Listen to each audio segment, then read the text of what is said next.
Hi dear students, welcome to Innovations Online Classes. ഇന്നത്തെ video ക്ലാസ്സിൽ നമ്മൾ ഡിസ്കസ് ചെയ്യാൻ പോകുന്നത് ലൗഡ് സ്പീക്കേഴ്സിനെ കുറിച്ചാണ്. എന്താണ് ലൗഡ് സ്പീക്കർ? ലൗഡ് സ്പീക്കറിൻ്റെ different characteristics, types of loud speakers, പിന്നെ ലൗഡ് സ്പീക്കറുമായി ബന്ധപ്പെട്ട കുറച്ച് ടേംസ്, ഇത്രയും കാര്യങ്ങളാണ് ഇന്നത്തെ വീഡിയോ ക്ലാസ്സിൽ നമ്മൾ ഡിസ്കസ് ചെയ്യുന്നത്. അപ്പോൾ ആദ്യം നമുക്ക് എന്താണ് ലൗഡ് സ്പീക്കർ എന്ന് നോക്കാം. ലൗഡ് സ്പീക്കർ എന്ന് പറഞ്ഞാൽ അതൊരു ട്രാൻസ്ഡ്യൂസറാണ്. ഒരു ലൗഡ് സ്പീക്കറിനെ നമുക്ക് ഇങ്ങനെ റെപ്രസെൻ്റ് ചെയ്യാം. ഇതൊരു ലൗഡ് സ്പീക്കറിൻ്റെ സർക്യൂട്ട് സിമ്പലാണ്. ഒരു ലൗഡ് സ്പീക്കർ എന്താണ് ചെയ്യുക? അതിൻ്റെ ഇൻപുട്ടിലോട്ട് കൊടുക്കുന്ന ഓഡിയോ ഫ്രീക്വൻസി റേഞ്ചിലുള്ള ഇലക്ട്രിക്കൽ സിഗ്നൽസിനെ അതേ ഫ്രീക്വൻസി റേഞ്ചിലുള്ള സൗണ്ട് പ്രഷർ വേരിയേഷൻസ് ആക്കിയിട്ട് കൺവേർട്ട് ചെയ്യും. Loud speaker is a transducer which converts electrical signals of audio frequency into sound waves of the same frequency. നമ്മൾ ലാസ്റ്റ് ക്ലാസ്സിൽ മൈക്രോഫോൺ ഡിസ്കസ് ചെയ്തു. Microphone എന്താണ് ചെയ്യുക? മൈക്രോഫോൺ സൗണ്ട് പ്രഷർ വേരിയേഷൻസിനെ electrical സിഗ്നലാക്കി മാറ്റും. ലൗഡ് സ്പീക്കർ ഇലക്ട്രിക്കൽ സിഗ്നൽ വേരിയേഷൻസിനെ sound pressure variations ആക്കിയിട്ട് കൺവേർട്ട് ചെയ്യും. മൈക്രോഫോൺ എന്താണോ ചെയ്യുന്നത് അതിൻ്റെ റിവേഴ്സ് പ്രോസസ്സാണ് ലൗഡ് സ്പീക്കർ ചെയ്യുന്നത്. അതുകൊണ്ട് നമ്മൾ ലൗഡ് സ്പീക്കറിനെ റിവേഴ്സ് ട്രാൻസ്ഡ്യൂസർ എന്ന് പറയാറുണ്ട്. ഇപ്പോൾ നമ്മളൊരു പബ്ലിക് അഡ്രസ് സിസ്റ്റം ഒക്കെ എടുത്താൽ അതിൻ്റെ ഇൻപുട്ട് സ്റ്റേജിലാണ് മൈക്രോഫോൺ ഉണ്ടാവുക. പക്ഷേ ലൗഡ് സ്പീക്കർ അതിൻ്റെ ഔട്ട്പുട്ട് സ്റ്റേജിലായിരിക്കും. അതുകൊണ്ട് നമ്മൾ ലൗഡ് സ്പീക്കറിന് ഔട്ട്പുട്ട് ട്രാൻസ്ഡ്യൂസർ എന്നും പറയാറുണ്ട്. Loud speaker is also called output transducer or reverse transducer. Okay, ഇനി നമുക്ക് ലൗഡ് സ്പീക്കറിൻ്റെ ഡിഫറെൻറ്റ് ക്യാരക്ടറിസ്റ്റിക്സ് നോക്കാം. Next, characteristics of a loud speaker. A loud speaker's performance is determined by the following characteristics. അതിലൊന്നാമത്തെ characteristics ആണ് efficiency. രണ്ടാമത്തത് signal to noise ratio. മൂന്നാമത്തത് frequency response. നാലാമത്തത് distortion. അഞ്ചാമത്തത് ഡയറക്റ്റിവിറ്റി. ആറാമത്തത് പവർ. ഏഴാമത്തത് input impedance. അപ്പോൾ നമുക്ക് ഇതിലെ ഓരോ ക്യാരക്ടറിസ്റ്റിക്സ് ആയിട്ട് നോക്കാം. First, efficiency. എഫിഷ്യൻസി എന്ന് പറഞ്ഞാൽ നമുക്കറിയാം it is the ratio of output power to the input power. അപ്പോൾ ഒരു ലൗഡ് സ്പീക്കറിൻ്റെ എഫിഷ്യൻസി എന്ന് പറഞ്ഞാൽ എന്താണ്? ലൗഡ് സ്പീക്കറിൻ്റെ output power divided by input power. ഒരു ലൗഡ് സ്പീക്കറിൻ്റെ ഔട്ട്പുട്ട് പവർ എന്ന് പറഞ്ഞാൽ എന്താണ്? സൗണ്ട് പവറാണ്. അതേപോലെ ഒരു ലൗഡ് സ്പീക്കറിൻ്റെ ഇൻപുട്ട് പവർ എന്ന് പറഞ്ഞാൽ അത് ഇലക്ട്രിക്കൽ പവറാണ് അല്ലെങ്കിൽ ഓഡിയോ പവറാണ്. അപ്പോൾ അതിൻ്റെ ആ ഒരു റേഷ്യോനെയാണ് നമ്മൾ എഫിഷ്യൻസി എന്ന് പറയുക. Efficiency of a loud speaker is defined as ratio of output sound power to the input audio power. ചില മാനുഫാക്ചേഴ്സ് എഫിഷ്യൻസിയെ സെൻസിറ്റിവിറ്റിയുടെ ടേംസിൽ പറയാറുണ്ട്. അപ്പോൾ എന്താണ് ഒരു ലൗഡ് സ്പീക്കറിൻ്റെ സെൻസിറ്റിവിറ്റി എന്ന് പറഞ്ഞാൽ? നമ്മൾ പറഞ്ഞു ഒരു ലൗഡ് സ്പീക്കറിൻ്റെ ഇൻപുട്ടിലോട്ട് ഇലക്ട്രിക്കൽ സിഗ്നൽ കൊടുത്താൽ അത് സൗണ്ട് പ്രഷർ വേരിയേഷൻസ് പ്രൊഡ്യൂസ് ചെയ്യും. അപ്പോൾ ഒരു ലൗഡ് സ്പീക്കറിൻ്റെ സെൻസിറ്റിവിറ്റിയെ നമുക്ക് ഇങ്ങനെ പറയാൻ പറ്റും. Sensitivity of a loud speaker is the minimum signal strength that should be applied at the input of a loud speaker to get a standard output. അല്ലെങ്കിൽ നമുക്ക് sensitivity എങ്ങനെ ഡിഫൈൻ ചെയ്യാൻ പറ്റും?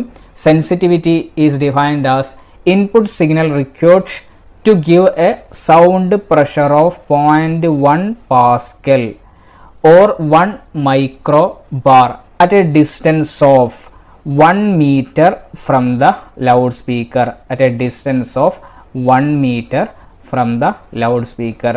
അപ്പോൾ എന്താണ് നമ്മൾ പറഞ്ഞത്? ലൗഡ് സ്പീക്കറിൻ്റെ ഒരു ഇമ്പോർട്ടൻ്റ് ആയിട്ടുള്ള ക്യാരക്ടറിസ്റ്റിക്സ് ആണ് എഫിഷ്യൻസി. ഇതിൽ ചില മാനുഫാക്ചേഴ്സ് എഫിഷ്യൻസി അല്ല പറയുക, അതിന് പകരം സെൻസിറ്റിവിറ്റിയാണ് പറയുക. സെൻസിറ്റിവിറ്റി എങ്ങനെയാണ് നമ്മൾ ഡിഫൈൻ ചെയ്തത്? Sensitivity is defined as the input signal required to give a sound pressure level of 0.1 pascal or 1 microbar at a distance of 1 metre from the loud speaker. Okay, ഇനി അടുത്ത ക്യാരക്ടറിസ്റ്റിക് പാരാമീറ്റർ ആണ് signal to noise ratio. അപ്പോൾ എന്താണ് ഒരു loud സ്പീക്കറിൽ noise എന്ന് പറഞ്ഞാൽ? ഇപ്പോൾ നമ്മൾ പറഞ്ഞു ലൗഡ് സ്പീക്കറിലോട്ട് നമ്മൾ ഇലക്ട്രിക്കൽ സിഗ്നൽ കൊടുത്താൽ നമുക്ക് ഔട്ട്പുട്ടിൽ സൗണ്ട് പ്രഷർ വേരിയേഷൻസ് കിട്ടും. ചില കേസുകളിൽ നമുക്ക് ഇൻപുട്ട് ഇല്ലാതെ തന്നെ ഔട്ട്പുട്ടിൽ ചിലപ്പോൾ സൗണ്ട് പ്രഷർ വേരിയേഷൻസ് കിട്ടും. അപ്പോൾ ഇൻപുട്ട് ഇല്ലാതെ ഔട്ട്പുട്ടിൽ സൗണ്ട് വരിക എന്ന് പറഞ്ഞാൽ ഇത് നോയ്സ് ആണ്. ഇത് നോയ്സ് ആണ്. ഇനി നമ്മൾ ഇൻപുട്ട് കൊടുത്തു കഴിഞ്ഞാൽ ആ ഇൻപുട്ട് ഇലക്ട്രിക്കൽ സിഗ്നൽസിനനുസരിച്ചിട്ടുള്ള സൗണ്ട് പ്രഷർ വേരിയേഷൻസ് നമുക്ക് ഔട്ട്പുട്ടിൽ കിട്ടും അല്ലേ. ഇതിനെയാണ് നമ്മൾ എന്താ പറയുക ഔട്ട്പുട്ട് സിഗ്നൽ എന്ന് പറയാം. അപ്പോൾ ചിലപ്പോൾ ഈ സിഗ്നലിൻ്റെ കൂടെ എന്ത് കയറി വരാനുള്ള ചാൻസ് ഉണ്ട്? നോയ്സ് കയറി വരാനുള്ള ചാൻസ് ഉണ്ട്. അപ്പോൾ ഇവിടെ സിഗ്നൽ ടു നോയ്സ് റേഷ്യോ എന്ന് പറഞ്ഞാൽ ഈ സിഗ്നൽ പവറിൻ്റെയും നോയ്സ് പവറിൻ്റെയും റേഷ്യോനെയാണ് നമ്മൾ സിഗ്നൽ ടു നോയ്സ് റേഷ്യോ എന്ന് പറയാം. അപ്പോൾ എന്താണ് നമ്മൾ പറഞ്ഞത്? ഒരു ലൗഡ് സ്പീക്കറിൽ നോയ്സ് ഉണ്ടാവാനുള്ള ചാൻസ് ഉണ്ട്. എന്താണ് ലൗഡ് സ്പീക്കറിലെ നോയ്സ് എന്ന് പറഞ്ഞാൽ? The unwanted sound not contained in the input signal but present in the output of a loudspeaker is called noise produced by the loudspeaker.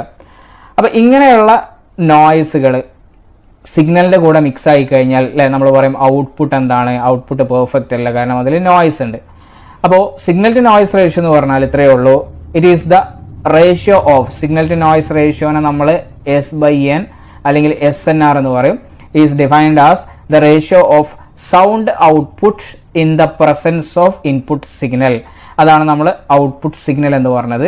To the sound output in the absence of signal, അതിനെയാണ് നമ്മൾ noise എന്ന് പറയുക. അപ്പോൾ ഇതിൻ്റെ രണ്ടിൻ്റെയും റേഷ്യോനെയാണ് എന്ത് പറയുക? Signal to noise ratio എന്ന് പറയാം. അപ്പം നല്ലൊരു ലൗഡ് സ്പീക്കർ ആണെങ്കിൽ ഇതിൽ സിഗ്നൽ സ്ട്രെങ്ത് കൂടുതലും സിഗ്നൽ പവർ കൂടുതലും നോയ്സ് പവർ കുറവുമായിരിക്കും. അതായത് signal to noise ratio should be as high as possible. ഒരു നല്ലൊരു ലൗഡ് സ്പീക്കറിൽ നമുക്ക് അങ്ങനെ പറയാൻ പറ്റും. ഓക്കെ, ഇനി അടുത്ത ടേമാണ് ഫ്രീക്വൻസി റെസ്പോൺസ്. എന്താണ് ഫ്രീക്വൻസി റെസ്പോൺസ് എന്ന് പറഞ്ഞാൽ? നമ്മൾ ഒരു ലൗഡ് സ്പീക്കറിലോട്ട് ഇലക്ട്രിക്കൽ സിഗ്നൽ കൊടുക്കും. അപ്പോൾ നമ്മൾ കൊടുക്കുന്ന ഇലക്ട്രിക്കൽ സിഗ്നലിന് പല ഫ്രീക്വൻസീസും ഉണ്ടാവും. അപ്പോൾ എല്ലാ ലൗഡ് സ്പീക്കറും എല്ലാ ഫ്രീക്വൻസീസിനെയും സൗണ്ട് പ്രഷർ വേരിയേഷൻസ് ആക്കി മാറ്റിക്കൊള്ളണം എന്നില്ല. അപ്പോൾ ഏതൊക്കെ ഫ്രീക്വൻസീസിനെയാണ് ഈ ഒരു ലൗഡ് സ്പീക്കർ റീപ്രൊഡ്യൂസ് ചെയ്യുക, അതിനെയാണ് നമ്മൾ ഫ്രീക്വൻസി റെസ്പോൺസ് എന്ന് പറയാം. ഇപ്പം നല്ലൊരു ലൗഡ് സ്പീക്കർ ആണെങ്കിൽ അത് ഓഡിബിൾ ഫ്രീക്വൻസീസിനെല്ലാം അത് എന്ത് ചെയ്യും? സൗണ്ട് പ്രഷർ വേരിയേഷൻസ് ആക്കിയിട്ട് കൺവേർട്ട് ചെയ്യും. അപ്പോൾ ഫ്രീക്വൻസി റെസ്പോൺസ് എന്ന് പറഞ്ഞാൽ represents the range of frequencies that certain speaker can produce. ഇനി അടുത്ത ടേമാണ് ഡിസ്റ്റോർഷൻ. എന്താണ് ഒരു ലൗഡ് സ്പീക്കറിൽ ഡിസ്റ്റോർഷൻ എന്ന് പറഞ്ഞാൽ? ഇപ്പോൾ നമുക്കറിയാം നമ്മൾ കൊടുക്കുന്ന ഇലക്ട്രിക്കൽ സിഗ്നൽസിനനുസരിച്ചിട്ടാണ് നമുക്കിവിടെ സൗണ്ട് പ്രഷർ വേരിയേഷൻസ് കിട്ടുക. ഇതിന് ഒരു ഫ്രീക്വൻസി ഉണ്ടാവും, അതേപോലെ ഇതിനും ഫ്രീക്വൻസി ഉണ്ടാവും, ഇതിനൊരു ഫേസ് ഉണ്ടാവും, അതേ ഫേസിൽ തന്നെ ആയിരിക്കും ഇതുണ്ടാവുക. പിന്നെ ഇവിടെ എന്തുണ്ട്? ആംപ്ലിറ്റ്യൂഡ് വേരിയേഷൻ ഉണ്ട്. ആ ആംപ്ലിറ്റ്യൂഡ് വേരിയേഷൻ അനുസരിച്ചായിരിക്കും ഇവിടെ സൗണ്ട് പ്രഷർ വേരിയേഷൻസിൻ്റെ സ്ട്രെങ്ത്തും വരിക. അപ്പോൾ ചിലപ്പോൾ എന്ത് സംഭവിക്കും? ഈ ഫേസിൽ വേരിയേഷൻ വരാം, ഫ്രീക്വൻസിയിൽ മാറ്റം വരാം, ആംപ്ലിറ്റ്യൂഡിൽ മാറ്റം വരാം. അതിനെയാണ് നമ്മൾ ഡിസ്റ്റോർഷൻ എന്ന് പറയുക. ഇപ്പോൾ ഇവിടെയുള്ള ആംപ്ലിറ്റ്യൂഡ് വേരിയേഷൻ അല്ല ഇവിടെയുള്ള ആംപ്ലിറ്റ്യൂഡ് വേരിയേഷൻ എങ്കിൽ നമ്മൾ പറയും എന്താണ്? ആംപ്ലിറ്റ്യൂഡിൽ ഡിസ്റ്റോർഷൻ വന്നു. ഇനി ഫ്രീക്വൻസി ഇവിടെയുള്ള ഫ്രീക്വൻസികളല്ല ഇപ്പുറത്തെ സിഗ്നലിലെ ഫ്രീക്വൻസി, അപ്പോൾ നമ്മൾ പറയും ഫ്രീക്വൻസിയിൽ ഡിസ്റ്റോർഷൻ വന്നു. അതേപോലെ ഫേസിൽ വേരിയേഷൻ ഉണ്ടായിക്കഴിഞ്ഞാൽ ഫേസിൽ ഡിസ്റ്റോർഷൻ വന്നു എന്ന് പറയും. അപ്പോൾ ഡിസ്റ്റോർഷൻ എന്ന് പറഞ്ഞാൽ ഇത്രയേ ഉള്ളൂ സിമ്പിളായിട്ട്. Any change in frequency, phase and amplitude of the output sound as compared to the input audio signal is called distortion. ഇനി അടുത്ത ക്യാരക്ടറിസ്റ്റിക് ആണ് ഡയറക്റ്റിവിറ്റി. അപ്പോൾ എന്താണ് ലൗഡ് സ്പീക്കറിൻ്റെ ഡയറക്റ്റിവിറ്റി എന്ന് പറഞ്ഞാൽ? നമ്മൾ മൈക്രോഫോണിൻ്റെ ഡയറക്റ്റിവിറ്റി പറഞ്ഞിരുന്നു അല്ലേ? അപ്പോൾ അതേപോലെ ലൗഡ് സ്പീക്കറിൻ്റെ ഡയറക്റ്റിവിറ്റി എന്ന് പറഞ്ഞാൽ ഈ ലൗഡ് സ്പീക്കറിൽ നിന്ന് വരുന്ന സൗണ്ട് ഏതൊക്കെ ഡയറക്ഷനിലാണ് ഇത് കോൺസെൻട്രേറ്റ് ചെയ്യുന്നത്, അല്ലെങ്കിൽ ഏതെല്ലാം ഡയറക്ഷനിലോട്ടാണ് ഈ സൗണ്ട് പോകുന്നത്, ഇതിനെയാണ് നമ്മൾ ഡയറക്റ്റിവിറ്റി എന്ന് പറയുക. ഇപ്പോൾ ഒമ്നി ഡയറക്ഷണൽ ഡയറക്റ്റിവിറ്റി ആണെങ്കിൽ എല്ലാ ഭാഗത്തോട്ടും ആ ഒരു സൗണ്ട് പ്രഷർ വേരിയേഷൻസ് ഉണ്ടാവും അല്ലേ? ഇതിനെയാണ് നമ്മൾ ഒമ്നി ഡയറക്ഷണൽ ഡയറക്റ്റിവിറ്റി പാറ്റേൺ എന്ന് പറയാം. പക്ഷേ ഒരു നല്ലൊരു ലൗഡ് സ്പീക്കറിൻ്റെ ഡയറക്റ്റിവിറ്റി പാറ്റേൺ ഒമ്നി ഡയറക്ഷണൽ ആവണമെന്ന് നിർബന്ധമല്ല. അതിൻ്റെ ഒരു ആപ്ലിക്കേഷനെ ബേസ് ചെയ്തിട്ടായിരിക്കും. ഇപ്പോൾ സപ്പോസ് ഇവിടെയാണ് ഓഡിയൻസ് അല്ലെങ്കിൽ ലിസണേഴ്സ് നിൽക്കുന്നതെങ്കിൽ ഈ ഒരു ലൗഡ് സ്പീക്കറിന് എന്ത് മതി? ഇങ്ങോട്ട് മാത്രമുള്ള ഡയറക്റ്റിവിറ്റി മതി. ഇങ്ങോട്ട് എന്ത് ചെയ്താൽ മതി? ആ സൗണ്ടിനെ ഫോക്കസ് ചെയ്താൽ മതി. ഇങ്ങോട്ടുള്ള ഡയറക്റ്റിവിറ്റി വേണമെന്നില്ല. അപ്പോൾ ഡയറക്റ്റിവിറ്റി എന്ന് പറഞ്ഞാൽ ഇത്രയേ ഉള്ളൂ. Directivity of a loudspeaker is the extent to which loudspeakers focus the sound in a particular direction, typically towards the listener's area, instead of broadcasting it in all directions around the room. Okay. ഇനി അടുത്ത characteristics ആണ് power. എന്താണ് ഒരു loud സ്പീക്കറിൻ്റെ power എന്ന് പറഞ്ഞാൽ? ഒരു loud സ്പീക്കറിനെ handle ചെയ്യാൻ പറ്റുന്ന മാക്സിമം പവറിനെയാണ് അതിൻ്റെ പവർ ഹാൻഡ്ലിംഗ് കപ്പാസിറ്റി അല്ലെങ്കിൽ പവർ എന്ന് പറയും. It is the maximum audio power in watts for which loudspeaker is designed. ഇപ്പോൾ നമ്മൾ ഏതൊരു ലൗഡ് സ്പീക്കർ എടുത്താലും അതിനൊരു മാക്സിമം പവർ ഹാൻഡ്ലിംഗ് കപ്പാസിറ്റി ഉണ്ടാവും. അതിൽ കൂടുതൽ പവറിൽ അതിനെ നമ്മൾ വർക്ക് ചെയ്യിപ്പിക്കാൻ നോക്കിക്കഴിഞ്ഞാൽ നമുക്ക് കൂടുതൽ സൗണ്ട് കിട്ടുകയല്ല ചെയ്യുക, ആ ലൗഡ് സ്പീക്കർ ഡാമേജ് ആവുകയാണ് ചെയ്യുക. Power more than the maximum will damage the speaker. ഇനി അടുത്ത ക്യാരക്ടറിസ്റ്റിക്സ് ആണ് ഇൻപുട്ട് ഇംപെഡൻസ്. ഒരു ലൗഡ് സ്പീക്കറിൻ്റെ ഇൻപുട്ട് ഇംപെഡൻസ്. നമ്മൾ ലാസ്റ്റ് ക്ലാസ്സിൽ മൈക്രോഫോണിൻ്റെ ഔട്ട്പുട്ട് ഇംപെഡൻസ് പറഞ്ഞിട്ടുണ്ടായിരുന്നു. അത് ഇമ്പോർട്ടൻ്റ് ആയിട്ടുള്ള ഒരു ക്യാരക്ടറിസ്റ്റിക്സ് ആണ്. അപ്പോൾ നമ്മളൊരു മൈക്രോഫോൺ എടുത്താൽ അതിനൊരു ഔട്ട്പുട്ട് ഇംപെഡൻസ് ഉണ്ടാവും. അതിനെ നമ്മൾ സെറ്റ് ഔട്ട് എന്നാണ് പറയുക. നമ്മൾ മൈക്രോഫോൺ സാധാരണ എവിടെയാണ് കണക്ട് ചെയ്യുക? ആംപ്ലിഫയർ ആയിട്ടാണ് കണക്ട് ചെയ്യുക. കാരണം മൈക്രോഫോണിൻ്റെ ഔട്ട്പുട്ടിൽ നിന്ന് വരുന്ന സിഗ്നൽസിൻ്റെ സ്ട്രെങ്ത് കുറവായിരിക്കും. അപ്പോൾ സ്ട്രെങ്ത് കൂട്ടാൻ നമ്മൾ ആംപ്ലിഫയർ ആയിട്ട് കണക്ട് ചെയ്യും. അപ്പോൾ ആംപ്ലിഫയർ ആയിട്ട് കണക്ട് ചെയ്യുന്ന സമയത്ത് ഇവിടെ മാക്സിമം പവർ ട്രാൻസ്ഫർ നടക്കണമെന്നുണ്ടെങ്കിൽ ആംപ്ലിഫയറിൻ്റെ ഇൻപുട്ട് ഇംപെഡൻസ് സെഡിനും മൈക്രോഫോണിൻ്റെ ഔട്ട്പുട്ട് ഇംപെഡൻസും മാച്ച് ആവണം. അപ്പോൾ അതുകൊണ്ട് തന്നെ അത് കറക്റ്റ് മാച്ച് ആവണമെന്നുണ്ടെങ്കിൽ നമ്മൾ എന്തറിഞ്ഞിരിക്കണം? മൈക്രോഫോണിൻ്റെ ഔട്ട്പുട്ട് ഇംപെഡൻസ് അറിഞ്ഞിരിക്കണം. ആ ഔട്ട്പുട്ട് ഇംപെഡൻസിനെ ബേസ് ചെയ്തിട്ട് നമ്മളിത് മാച്ച് ചെയ്യിക്കും. അതിൻ്റെ മാച്ചിങ് ട്രാൻസ്ഫോമറൊക്കെ നമ്മൾ യൂസ് ചെയ്യും. അപ്പോൾ അവിടെ നമ്മൾ പറഞ്ഞു, അതുകൊണ്ട് തന്നെ മൈക്രോഫോണിൻ്റെ വളരെ ഇമ്പോർട്ടൻ്റ് ആയിട്ടുള്ള ഒരു ക്യാരക്ടറിസ്റ്റിക്സ് ആണ് ഔട്ട്പുട്ട് ഇംപെഡൻസ്. അതേപോലെ നമ്മൾ ലൗഡ് സ്പീക്കറിലോട്ട് വരുന്ന സമയത്ത് നമുക്കറിയാം, നമ്മൾ ഒരു പബ്ലിക് അഡ്രസ് സിസ്റ്റത്തിലൊക്കെ ഒരുപാട് സ്റ്റേജ് ആംപ്ലിഫിക്കേഷൻ നടത്തും. എന്നിട്ട് ലാസ്റ്റ് അല്ലേ നമ്മളെ സിഗ്നലിനെ കുറേ സ്റ്റേജായിട്ട് നമ്മൾ ആംപ്ലിഫൈ ചെയ്യും. ഇങ്ങനെ ആംപ്ലിഫൈ ചെയ്ത് കഴിഞ്ഞാൽ എന്താണ്?